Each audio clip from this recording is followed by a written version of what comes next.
అందరికీ నమస్కారం అండి.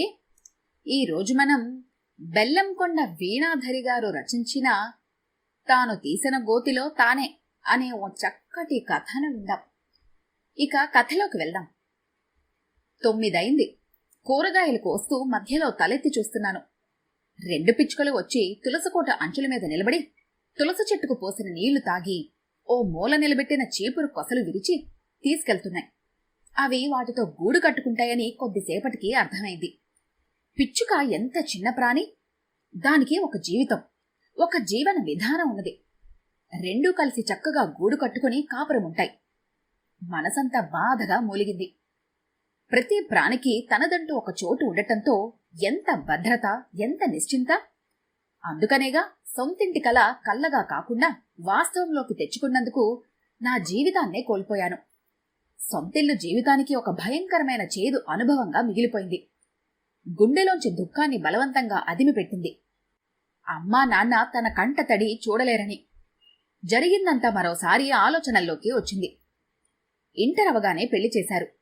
ఇద్దరక్కలకు పెళ్లిళ్ళై అత్తగారిళ్లకు వెళ్ళిపోయారు. తండ్రి స్వర్గస్థుడయ్యాడు. ఇంట్లో ఉండేది తల్లి కొడుకు మాత్రమే. చిన్న కుటుంబం. పిల్ల సుఖపడుతుందని ఇచ్చి చేశారు. 3 గదులు వరుసగా రైలు డబ్బాల్లా ఉంటాయి. వెడల్పు తక్కువవటం వలన ఇంట్లో సగ భాగం నడకకే దారిలాగా సరిపోయేది. పక్కన ఒక మంచం పట్టేంత చోటు, చాటు ఉండేది కాదు. అత్తగారు ముందు గదిలో పడుకునేది. రాత్రి 2 సార్లు లేచి వెనక్కి వెళ్లేది. మధ్యగది తలుపులు వేసుకునొచ్చేది కాదు. ఎప్పుడైనా ఏ పండక్కో పుట్టింటికెళితే సరదాగా స్వేచ్ఛగా ఉండేవాళ్లు. సుదతి పుట్టింటి వాళ్ళది సొంత ఇల్లు. ముందువైపు బట్టల షాపు, లోపల ఇల్లు సౌకర్యంగా ఉంటుంది. ఇక్కడ మధ్యగదిలో మరో మంచం వేసుకోవటానికి చోటు లేక, తలుపు వేసుకుంటానికి వీలుగాక తను రోజు కింద చాప వేసుకుని పడుకోవాల్సి వస్తుందని తన ఇబ్బంది తల్లితో చెప్పుకొని బాధపడింది. ఎలానో 1 ఎకరం నాకిస్తానన్నారు కదా, అదమ్మి నాకు చిన్న ఇల్లు కట్టించి పెట్టమ్మా అంటూ తల్లిని ప్రాధేయపడింది. పరిస్థితి అర్థం చేసుకున్న తల్లిదండ్రులకు కూతురి కోరికలో న్యాయముంది అనిపించింది. ఒక్కగానొక్క కూతురు సుఖం కన్నా ఎక్కువేమున్నది? అల్లుడు రాజీవిని పిలిపించి సంప్రదించారు.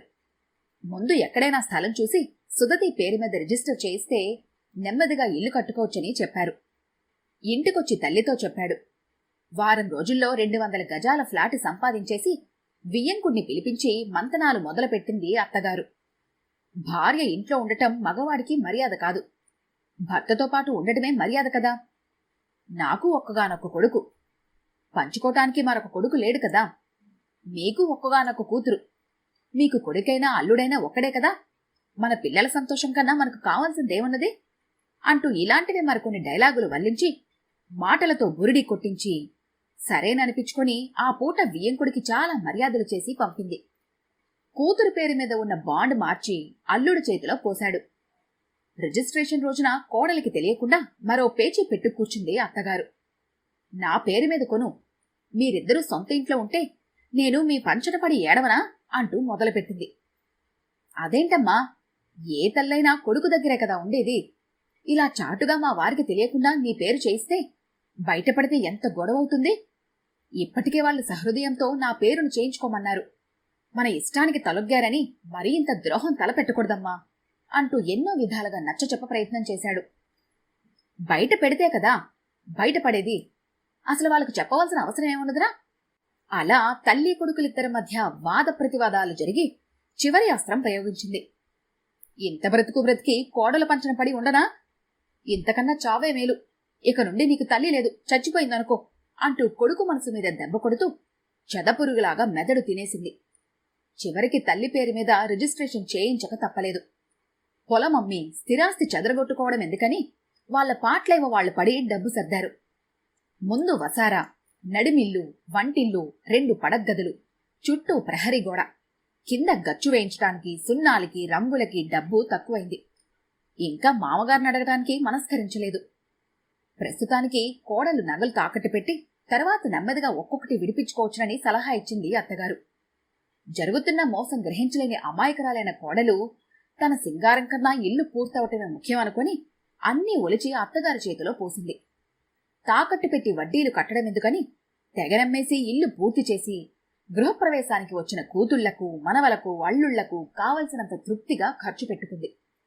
వచ్చిన కూతుళ్ళిద్దరికీ ఆ ఇల్లు, ఆ వైభవం చూస్తుంటే కన్ను కుట్టింది. తమ్ముడు మరదలు కొత్త ఇంట్లో అంత సంతోషంగా ఉండటం భరించరానిదిగా ఉంది. మరదల్ని చూసి ఈర్ష్య, అసూయ, ద్వేషాలతో రగిలిపోయారు. బావలు మాత్రం బావమరది ఇల్లు, సంసారం చూసి మనస్ఫూర్తిగా సంతోషించారు. బావలిద్దరూ ముందు వెళ్ళాక అక్కలిద్దరినీ మరికొన్నాళ్లు ఉంచుకొని వెంట తీసుకెళ్లి అత్తగారిళ్లలో దిగబెట్టి వచ్చాడు. కొన్నాళ్లు రోజులు బాగానే గడిచినాయి. ఒకరోజు పెద్దక్కయ్య ఝాన్సీ పిల్లలిద్దరితో దిగింది. లోపలికొస్తూనే తల్లిని కావలించుకొని భోరున ఏడ్చేసింది. భర్త, అత్తగారు నానా హింసలు పెట్టి వెళ్లగొట్టారని చెప్పుకొని మళ్లీ ఏడ్చింది. అక్క గడసరితనం, బావగారి మంచితనం తెలిసిన రాజీవ్ అసలేం జరిగిందో తెలుసుకొని వస్తానని వెళ్లాడు. అసలక్కడ జరిగిన విషయం వేరు. ఇక్కడి నుండి వెళ్లాక ఝాన్సీ భర్తని సాధించటం మొదలుపెట్టింది. మామగారు పోకముందే కూతురు పెళ్లికని డిపాజిట్ చేసిన డబ్బుతో మనం కూడా 200 గజాలు కొనుక్కొని ఆఫీసులో లోన్ తీసుకుని ఇల్లు కట్టుకుని వేరే వెళ్లిపోదాము అంటుంది. 4 ఏళ్లు ఓపిక పడితే చెల్లెలు పెళ్ళై అత్తారింటికి వెళ్ళిపోతుంది. తమ్ముడు చదివే ఏదైనా జాబ్ చేసుకుంటే తమ్ముడితో అమ్మ వెళ్తుంది. తమ్ముడు కంప్యూటర్ సెంటర్లో సాయంకాలం పని చేస్తాడు. చెల్లి కాలేజీ నుండి వచ్చాక పిల్లలకి ట్యూషన్లు చెబుతుంది. ఇలా గుట్టుగా సంసారం లాక్కొస్తున్నారు. వేరు కాపురం పెట్టి 2 కుటుంబాలు నెట్టుకొచ్చే స్తోమత లేదు. అయినా ఏదీ కాని వయసులో తమ్ముడిని, పెళ్లి కావాల్సిన చెల్లెల్ని వదిలి వేరే వెళ్లటం భావ్యం కాదని ఎన్నో విధాలుగా నచ్చచెప్పినా అత్తగారెంత బ్రతిమలాడినా వేరుపడే వరకు రానని చెప్పి పిల్లల్ని తీసుకుని పుట్టింటికొచ్చేసింది. అక్కను పంపించాలని ప్రయత్నించాడు కాని తల్లి అండ చూసుకుని ససేమిరా పోనని ముందుకేసింది. 1 నెల తర్వాత బావగారొచ్చి వెళదాం రమ్మని బ్రతిమలాడారు. ఇలా పుట్టింటికొచ్చి ముగ్గురి భారము తమ్ముడి మీద వేయటం ధర్మం కాదు అన్నారు. కొన్నాళ్లు ఓపిక పడితే పెళ్లి చేసి పంపే ఆడపడుచునే నీకక్కర్లేకపోతే భర్త సంసారాన్ని వదిలి ఇలా పుట్టింట్లో తిష్టవేసిన నిన్ను నీ మరదలు ఎలా భరిస్తుందనుకున్నావు అంటూ ప్రశ్నించాడు. భరించలేకపోతే తనే పోతుంది. తనెందుకెళ్ళాలి? ఆ అమ్మాయికి పుట్టింటి వాళ్ళు కట్టించి పెట్టిన ఇల్లిది. వాళ్ల మధ్యన చేరి వాళ్ల సంసారంలో నిప్పులు పొయ్యకే అంటూ శతవిధాలా నచ్చచెప్ప ప్రయత్నించి విఫలమై కోపంగా వెళ్లిపోయాడు ఆమె భర్త. రాజీవ్ కూడా అక్కకు చాలాసేపు నచ్చచెప్పే ప్రయత్నం చేసి చివరకు విసిగెత్తి బావగారడిగిన ప్రశ్నే తను అడిగాడు. తల్లి మధ్యలో కల్పించుకొని అన్నది, భరించలేకపోతే పొమ్మని చెప్పిందిగా అంటూ. తనెందుకెళ్ళాలి? ఇల్లు తనది. పొమ్మనే హక్కు ఎవరికీ లేదు. నా భార్య ఇక్కడే ఉంటుంది. నాకుంది. దాన్ని పొమ్మనే హక్కు నాకుంది. అమ్మా, ఏం మాట్లాడుతున్నావు? మర్చిపోయావా? ఏదో ఒకనాడు ఇటువంటి రోజు వస్తుందనే ముందు జాగ్రత్త కోసం నా పేరు మీద కట్టించుకున్నాను ఇల్లు. ఆ మాటలు కొరడాతో ముఖాన చెల్లున చరిచినట్టయింది. నిలువున ఉచ్చు కత్తులతో చీల్చినట్లుగా వెలవెల్లాడాడు కొడుకు. తనెంత తప్పు చేశాడో అర్థమైంది. మరీ అంత అన్యాయమా? నిస్సహాయంగా తలపట్టు కూర్చున్నాడు. వారం గడిచిందో లేదో చిన్నల్లుడికి యాక్సిడెంట్ అయి చనిపోయాడని ఫోన్ రావటంతో హుటాహుటిన అందరూ వెళ్లారు. డాక్టర్ల చుట్టూ, దేవుళ్ల చుట్టూ తిరగ్గా నడివయసుకొచ్చాక పుట్టిన ఒక్కగానొక్క కొడుకుపైన ప్రాణాలు పెట్టుకు బతుకుతున్న వృద్ధ దంపతుల గర్భశోకం చూడలేనిదిగా ఉన్నది. ఏడ్చి సొమ్మసిల్లిపోయారు. యథావిధిగా జరగవలసిన కార్యక్రమాలన్నీ జరిగిపోయాయి. కూతుర్ని వెంట తీసుకుని వచ్చేస్తుంటే ఆ వృద్ధ దంపతులు, చెట్టంత కొడుకు మమ్మల్ని అన్యాయం చేసిపోయాడు. కనీసం మనవల్ని చూసుకునైనా కాలం వెళ్లదీస్తాము. కోడలికి పిల్లలకి ఏ లోటు రాకుండా చూసుకుంటామని, కొద్ది రోజులుండి వచ్చేయమని అతి దీనంగా వేడుకున్నారు. నా మొగడే పోయాక మీ ఇద్దరితో నాకేం సంబంధం అని చెప్పి అలా చిన్నది కూడా పుట్టింటికి చేరుకుంది. ముగ్గురి కోసం వెచ్చించే సంపాదన 9 మందికి సర్దలేకపోతున్నాడు. తల్లి దొరికిన చోటల్లా ఇంటి చుట్టూ అప్పులు చేస్తూ కూతుళ్లకు, మనవలకు ఏ లోటు రాకుండా చూసుకుంటోంది. రాజీవ్ దంపతులు ఆర్థికంగా కుదురుకునే వరకు పిల్లలు వద్దనుకున్నారు. కాని ఇప్పుడేం చేస్తారు? ముగ్గురు కోసం కట్టిన ఇల్లు 9 మందితో నిండిపోయి ఇరుకనిపిస్తోంది. 2 పడగ్గదులు కూతుళ్ళిద్దరికీ కేటాయించేసింది. కొడుకు, కోడలు, తల్లి హాల్లో పడుకోవాలి. మళ్లీ సుదతిది చాపే గతయింది. చాకరితో రోజురోజుకి సుదతి చిక్కి శల్యమైపోతోంది. రాజీవ్ ఆఫీస్కి వెళితే భార్య తినదో లేదో కూడా చూసే దిక్కులేదు. బట్టలు ఉతుకుతున్న భార్య దగ్గరకు వెళ్లి నెమ్మదిగా ఒకరోజు, నేనొక మాట చెబుతాను, వింటావా అని అడిగాడు. నేనెప్పుడైనా మీ మాట కాదన్నానా? నువ్వొక్కదానివే ఇంటిడి చాకరీ చెయ్యలేక అలసిపోతున్నావు. కొద్ది రోజులు పుట్టింటికెళ్ళి రెస్ట్ తీసుకోరాదు? అదేంటండి అలా అంటారు? ఆడపడుచులున్నారని పనికి వెనకాడి పుట్టింటికెళ్తే ఏం బావుంటుంది? అయినా అలా వెళ్లటం మర్యాద కూడా కాదు కదా. నా ఇంటి పని నాకు భారం కాదు అన్నది. ఈపాటి మర్యాదలు అక్కలు పాటిస్తే వారి సంసారానికి ఈ గతి పట్టకపోవును కదా అనుకున్నాడు మనసులో. తమ్ముడు మరదలు మాట్లాడుకోవటం చూసిన ఆడపడుచులు మరొకలాగా అర్థం చేసుకుని తమను పంపించేయమని చెబుతోందని భ్రమపడ్డారు. తల్లి అండ చూసుకుని ఇద్దరూ రోజురోజుకు చెలరేగిపోతూ డబ్బులు కనబట్టం లేదని, ఉంగరం పోయిందని నిందల వేస్తూ నోటుకొచ్చినట్లుగా మాట్లాడటం ఎక్కువైంది. తను మాత్రం ఎంతని సహించగలదు? ఒకరోజు భరించలేక, నా ఇంట్లో దొంగతనం చేయాల్సిన అవసరం నాకేమిటి అన్నది. అంతే, ఇది నీ ఇల్లు కాదే, నాది అంటూ అత్తగారు కోడలు భుజం పట్టుకుని బలవంతంగా బయటికి తోసేసి తలుపులేసుకున్నది. ఏడుస్తూ ఊళ్ళో ఉన్న పుట్టింటికెళ్ళిపోయింది ఆమె. సాయంకాలం రాజు ఆఫీస్ నుంచొచ్చాక జరిగింది తెలుసుకుని ఈ బాధలు పడటం కన్నా అక్కడైనా సుఖంగా ఉండనీమని ఊరుకున్నాడు. సుధతి అలా భర్తకు దూరమైంది. కన్నవాళ్లకి కూతుర్ని కడుపులో దాచుకోక తప్పలేదు. మనసు మరల్చుకునేటందుకు తండ్రితో పాటు షాపులో కూర్చొని చూసుకోవటం అలవాటు చేసుకుంది సుధతి. సుధతిని పంపించేశాక తల్లి ఒక్కతే ఇంటడు చాకరీతో సతమతమవటం చూస్తూనే ఉన్నాడు. అక్కలిద్దరు కూర్చున్న చోట నుంచి కదలరు. నా కూతురికి అన్నం తినిపించావా? నాకంటే నా కూతురికంటే నీకు వంటింట్లో పనెక్కువైందా? చెప్పేది వినిపించుకోమేమిటి? చూడా నీకు అంటూ చిన్నక్క అమ్మ మీద నోరు పారేసుకుంటోంది. నా కొడుక్కి యూనిఫామ్ రెడీ చేయాలని తెలీదా నీకు? ఆ మాత్రం బుద్ధి జ్ఞానం ఉండద్దా నీకు? బడికెలా వెళ్తాడనుకున్నావు? ఇష్టం వచ్చినట్టు దబాయిస్తోంది పెద్దక్క. అది వాళ్ల తప్పు కాదు. కనీసం మీ పిల్లల పనులైనా మీరు చేసుకోవచ్చు కదా అనదు అమ్మ. ఏవన్నా పడుతుంది కాబట్టి వాళ్ళలా అంటున్నారు. ఏం చేసినా సహిస్తోంది కాబట్టి సాగించుకుంటున్నారు. కూతుళ్ల ముందు ఒక పని మనిషి కన్నా, దాసీ కన్నా హీనంగా తనను తాను దిగజార్చుకుంటోంది. ఇంత పని చేసే ఓపిక ఉన్నదా అమ్మలో? లేకపోయినా తెచ్చి పెట్టుకుంటోందా? కిరాణాలో, బట్టల షాపులో ప్రతిదీ కాథ. దొరికిన ప్రతి చోట అప్పులు చేస్తూ తనకు తానుగా కూతుళ్ల అదుపాజ్ఞలోకి వెళ్లిపోయింది. ఆర్థిక భారం మొయ్యలేక నేనెంత నెలిగిపోతున్నానో అమ్మకు తెలుసు. అడుగు బయటపడితే అప్పులు వాళ్ళు పీడింపులు. ఇంట్లో ఉండలేక, బయటికెళ్లలేక భరించలేని మానసిక వేదనకు గురవుతున్నాడు తాను. ఆఫీస్ నుండి వచ్చేటప్పటికి చిరునవ్వుతో ఎదురొచ్చే సుధతి నీడలు జాడలు ఆ ఇంట్లో తుడిచిపెట్టుకుపోయాయి. ఇల్లు కట్టుకున్న కొత్తల్లో కొన్నాళ్లు ఎంత ఆనందంగా అన్యోన్యంగా ఉన్నామో సుధతి కన్న కలలన్నీ కాలరాశాను. భర్త, ఇల్లు, సంసారం ఇవేమీ లేకుండా వెళ్లగొడితే ఇదేమిటని ప్రశ్నించలేని అసమర్థున్నయ్యాను. నా కోసం ఎంత పరితపిస్తోందో నాకు తెలుసు. ఒకసారి వెళ్లి పలకరించలేని నికృష్టపు పరిస్థితిలో ఇరుక్కున్నాను. నాలాంటి పిరికివాడికి జీవించే హక్కు లేదు. సుధతి జీవితానికి నా అడ్డు తొలగితే కొంతకాలానికైనా తనకు మరొక జీవితాన్ని ఏర్పాటు చేయగలిగిన సామర్థ్యం వారి తల్లిదండ్రులకు ఉన్నది. కనీసం తననైనా సుఖంగా ఉండని. సుధతి రేపైనా మాపైనా తన భర్త రాకుండునా అని ఎదురు చూడటంతోనే 2 ఏళ్లు గడిచిపోయాయి. మధ్యాహ్నం 2 అవుతుండగా ఓ పరిచిత వ్యక్తి వచ్చి, మీ అల్లుడు చచ్చిపోవడానికి నిద్రమాత్రలు మింగేట, ఫలానా ఆసుపత్రికి తీసుకెళ్తుంటే చూశాను అని చెప్పాడు. ఆగ మేఘాల మీద తండ్రి కూతుళ్లు పరిగెత్తారు. అక్కడ కూడా వీళ్ళిద్దరినీ రానేయకుండా అడ్డుకుంటే బలవంతంగా లోపలికెళ్లారు. కడుపు కడిగి బెడ్ మీద పడుకోబెట్టారు.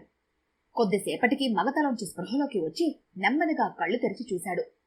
సుధతి ఎదురుగా గోడను ఆనుకొని నిలబడింది. ఇన్నాళ్లు మనసు పొరల్లో ఏ మూల దాచిందో ఇక నిలువరించలేనంటూ ఉవ్వికొస్తున్నాయి కన్నీళ్లు. సుధా అన్న పిలుపు సుధలొలుకుతూ వినిపించింది. ఇద్దరు చూపులు కలిశాయి. ఒక్క క్షణం రమ్మన్నట్టుగా చేయి చాపాడు. ఒక్క అంగలో వచ్చి చెయ్య కలిపి బెడ్ పక్కనే కింద చతికిలబడి ఏడ్చేసింది. ప్రేమగా తలపైన చెయ్యవేసి, నన్ను క్షమించగలవా సుధా అన్నాడు. రాజీవ్ కళ్లల్లో నీళ్లు. అది చూసిన సుధతి తండ్రికి కూడా కళ్ళు చెమర్చాయి. ఇందులో మీ తప్పేమీ లేదని, ఇదంతా మీ అమ్మ తలపెట్టిన ద్రోహమని తెలుసు అంటూ మామగారు అల్లుడిని సముదాయించారు. వీళ్ళిద్దరూ ఉండగా ఇంక నేనెందుకని తల్లి వెళ్ళిపోయింది.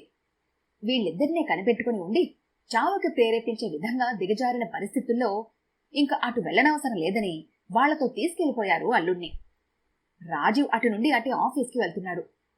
1 తారీఖు రాగానే కొడుకు జీతం తెచ్చి తన చేతిలో పోస్తాడని ఆ జీతం డబ్బుల కోసం కొడుకు ఆఫీస్కి వెళ్ళింది. తల్లి పిలుస్తున్నా వినిపించుకోకుండా తలదిప్పుకుని వెళ్లిపోయాడు రాజు. మనసు విరగనేని మరి అతకరాదయా అన్నట్టుగా. ఆఫీస్ నుంచి వచ్చాక ఫ్రెష్ అప్ అయి మామగారికి సాయంగా షాపులో ఉండేవాడు. తను తన భార్య ఖర్చుల కింద డబ్బు ఇవ్వబోయాడు. కాని మామగారు తీసుకోలేదు. తన జేబు ఖర్చులకుంచుకొని మిగిలింది సుదతి పేరు మీద బ్యాంకులో వేస్తున్నాడు. ఇంటికోసం ఇచ్చిన డబ్బు తిరిగిచ్చే స్తోమత ఎలానూ లేదు. కనీసం వాళ్ళమ్మ అమ్ముకున్న నగలన్నీ చేయించాలి అనుకున్నాడు అల్లుడు. అక్కడ అప్పుల వాళ్ళ ఒత్తిడి ఎక్కువై వేరే దారిలేక ఇల్లు తాకట్టు పెట్టి అప్పులు తీర్చి కొన్నాళ్లు ఇల్లు గడిపింది రాఘవ తల్లి. కొంతకాలానికి ఇల్లు తాకట్టు పెట్టుకున్న వాళ్లు ఒత్తిడి ఎక్కువై గత్యంతరం లేని పరిస్థితిలో ఇల్లు అమ్మేయవలసి వచ్చింది. ఇల్లే లేకపోయాక ఇక్కడ ఉండటం అనవసరమనుకున్నారు కూతుళ్ళిద్దరు. అప్పులు తీర్చుగా మిగిలింది మేమిద్దరం ఉండగా నీకు లోటేమిటి అని నమ్మించి చెరిసగం పంచుకుని వాళ్ల ఇళ్లకు బయలుదేరారు. తల్లిని చెరొక నెల ఉంచుకుంటాము అన్నారు. మొదట చిన్న కూతురుతో బయలుదేరింది. అక్కడ చిన్న కూతురింట్లో ఆ వృద్ధులిద్దరూ ఉన్న కోడలు మనవలు కూడా దూరమైన దిగులుతో కూతురు దగ్గరికి చేరుకున్నారు చిన్న కూతురి అత్తవారు. ఇల్లు, గేదెలు, పొలం కనిపెట్టుకుని ఉన్న పాలేరుని ఇంట్లోంచి పంపించేసి అన్నీ స్వాధీనం చేసుకుంది చిన్న కూతురు. 3 గదులు అద్దెకిచ్చేసి 2 గదులు తను ఉంచుకున్నది. ఇంటిడి చాకరి తల్లిపైన వేసింది. ఇప్పుడక్కడ పాడి కూడా ఉన్నది. ఇదొక పైపని. డిసెంబరు నెల. చలికి కాళ్ళు చేతులు కొంకర్లు పోతున్నాయి. ఈ చలిలో అంట్లు తోమాలి, వాకిలి ఊడ్చి కల్లాపు చల్లాలి, గేదెల దగ్గర పనంతా చేయాలి. కనీసం టీ పెట్టుకు తాగే స్వతంత్రం కూడా లేదు. కూతురు కప్పులో పోసినప్పుడే తాగాలి. కోడలి మంచితనం ఇప్పుడు గుర్తుకొస్తోంది ఆ అత్తగారికి. ముఖం కడుక్కొని కూర్చోగానే అత్తమ్మా టీ తాగండి అంటూ స్టీల్ గ్లాసు నిండా చిక్కగా ఘుమఘుమలాడుతూ అల్లమో ఇలాచీయో వేసి కాచిన టీ ఇచ్చేది కోడలు. టిఫిన్ చేయగానే చల్లారిపోతుంది, త్వరగా తినండత్తమ్మా అంటూ తొందర పెట్టేది. భోజనం దగ్గర ఇంకాస్త కూర వేసుకోండి, ఇంకాస్త పెరుగు వేసుకోండత్తమ్మా అంటూ దగ్గర కూర్చొని కొసరి కొసరి తినిపించేది. ఎప్పుడైనా తలనొప్పిగా ఉందంటే ఎంతో హడావిడి చేస్తూ అమృతాంజనం రాసి మెత్తగా తల ఒత్తేది. కాళ్లు పట్టేది. కొడుకు జీతం తెచ్చి తన చేతిలో పెట్టేవాడు. ఎప్పుడూ లెక్కడగలేదు. పనంతా కోడలది, పెత్తనం అత్తది. ఇంటికి పెద్ద దిక్కుగా ఎంత విలువనిచ్చారు, కొడుకు కోడలు ఎంత ప్రేమ చూపించారు. అదంతా ఒలకబోసుకున్నాను. తిరిగి ఎత్తుకుందామన్నా చేతికందదు. మట్టిలో కలిసిపోయింది. కూతుళ్లపైన అతి ప్రేమ, కోడలపైన ద్వేషంగా మార్చుకున్నాను. వంట చెయ్యాలి, కూతురు మనవలు తిన్నాక మిగిలింది తినాలి. నా కోసం గదిలో ఒక డబుల్ కాటు డన్నపు పరుపు కొనుక్కొచ్చి వేసి హాయిగా పడుకో అమ్మా అన్నాడు నా కొడుకు. కాని ఇప్పుడు ఏదో ఒక మూల చారుడు చోటు చూసుకుని నడుం వాల్చుకుంటున్నాను. ఎంత చక్కగా కట్టుకున్న ఇల్లు చేతులారా కూల్చేశాను. నా స్వార్థాన్ని భరించలేక కొడుకు ప్రాణమే తీసుకోవాలి అనుకున్నాడు. కూతుళ్ళు ఆడించినట్టుగా ఆడుతూ నా కళ్ళు నేనే పొంచుకున్నాను. ఝాన్సీ పిల్లల్ని తీసుకుని వాకిట్లోకొచ్చినా ఎవరూ పలకరించలేదు. అక్కడ ఆ కొంప కూల్చి నిలవటానికి చోటులేక వచ్చిందని తెలుసు. అయినా పిల్లల కోసం భరించాలి అనుకున్నాను.